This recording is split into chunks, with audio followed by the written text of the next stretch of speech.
নমস্কার বন্ধুরা, আমি আজকে আপনাদের একটা বাইকের রিভিউ দেব।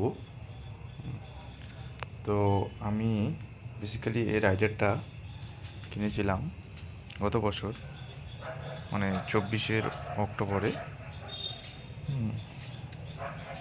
তো আজকে প্রায় 10 মাস হতে চললো আমি গাড়িটা চালাচ্ছি, ব্যবহার করছি।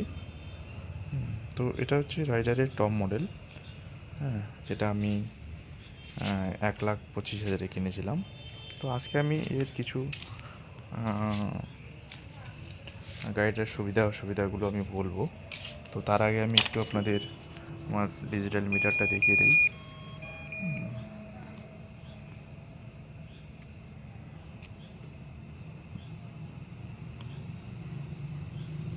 দেখতে পাচ্ছেন 15,485 কিলোমিটার বাইকটি চলেছে।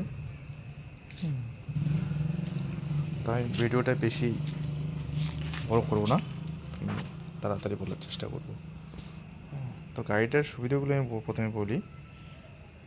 বাইকটি দেখতে মডেল খুব সুন্দর, সাউন্ড ভালো, প্লাস এই যে ডিজিটাল মিটারটা আপনাদের দেখালাম, সেখানে আপনারা বিভিন্ন রকম ফিচার্স এর আছে, যেমন টাইম, ম্যাপ দেখতে পাবেন,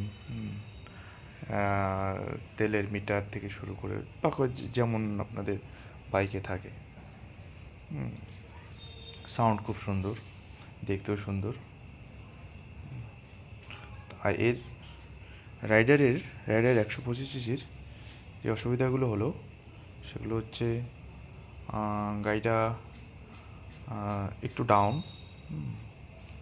আর বেসিক্যালি দুজন চাপলে নিচে স্ট্যান্ডে লেগে যায়, ডাবল স্ট্যান্ডে লেগে যায়। আর চেনের সমস্যা আছে, চেন তাড়াতাড়ি লুজ হয়ে যায়। আমি বারবার টেনেছি, আবার লুজ হয়ে যায় একই রকম। প্লাস গিয়ার চেঞ্জিংয়ে খুব হার্ড, বারবার ঠিক করার পরেও সেম একই রকম, খুব হার্ড। আর এখানে যে মিটারে যে গিয়ার শো করে 1 2 3 4, সেগুলো ঠিকঠাক শো করে না, কখন 3 4, কখন হয়তো চলছে 5-এ দেখাচ্ছে 2-এ।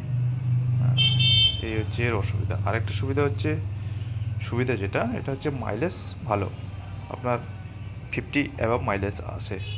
তো এখানেই আমি ভিডিওটা শেষ করলাম।